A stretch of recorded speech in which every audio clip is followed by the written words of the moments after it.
Terungkap ternyata ini peta kekuatan tentara RI Malaysia.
Terungkap ternyata ini peta kekuatan tentara RI Malaysia.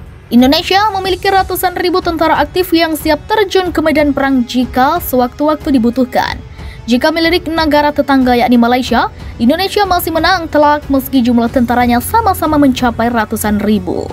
Jumlah tentara aktif Indonesia sebanyak 438.410 orang, sementara Malaysia sebanyak 110.000 orang, dengan tentara cadangan 41.600 orang seperti dikutip CNBC Indonesia dari data Kemenahan Rabu 24 Maret 2021. Namun jangan senang dulu jika membandingkannya dengan persentase jumlah penduduk, maka rasio tentara dan penduduk Indonesia masih lebih rendah. Jumlah tentara sebanyak Indonesia yang sebesar itu harus menjaga 268.583.016 penduduk. Sementara tentara Malaysia hanya berkewajiban melindungi sebanyak 32.570.020 orang.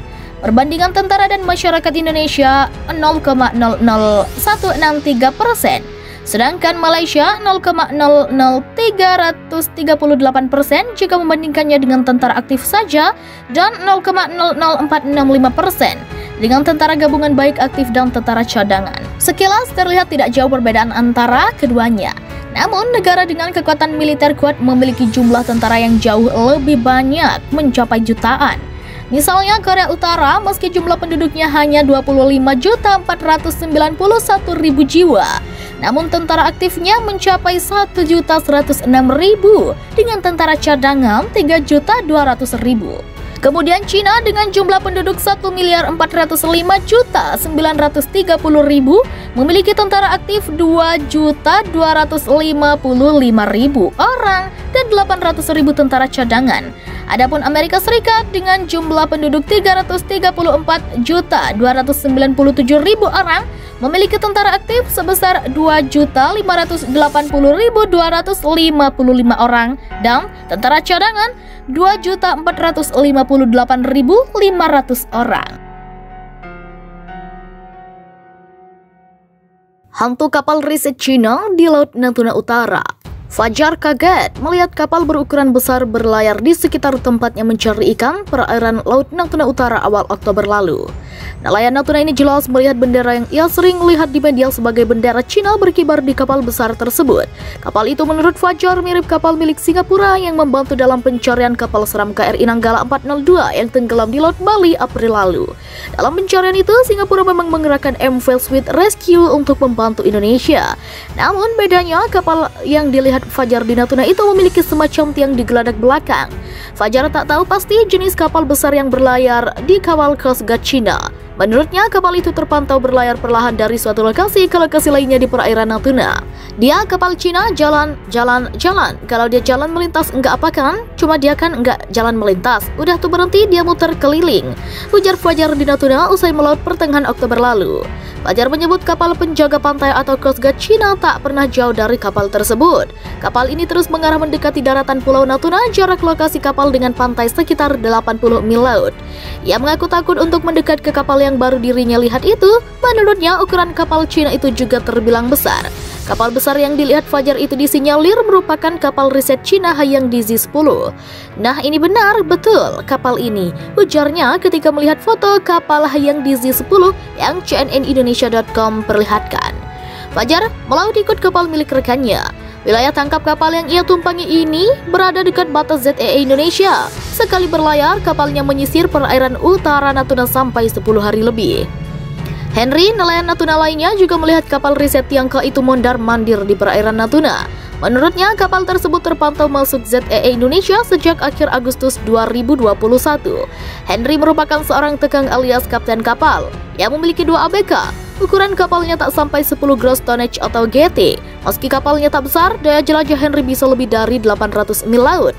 Ia menyusuri wilayah timur perairan Natuna, terus naik ke utara dan kembali lagi ke pelabuhan Teluk Baruk. Henry heran dengan aktivitas kapal riset Cina itu. Kapal tersebut mondar-mandir dari satu titik ke titik lain setiap pekannya. Pergerakan kapal seperti sedang mencari sesuatu, kapal ini juga sesekali melego jangkar. Pas pertama kali jumpa, apalah dia orang ini, mondar-mandir ke tengah ke tepi, gitu aja katanya. Henry masih melihat kapal riset itu sampai pekan kedua Oktober. Menurutnya, kapal riset Cina terlihat aman berlayar berpindah dari satu titik ke titik lain di Laut Natuna.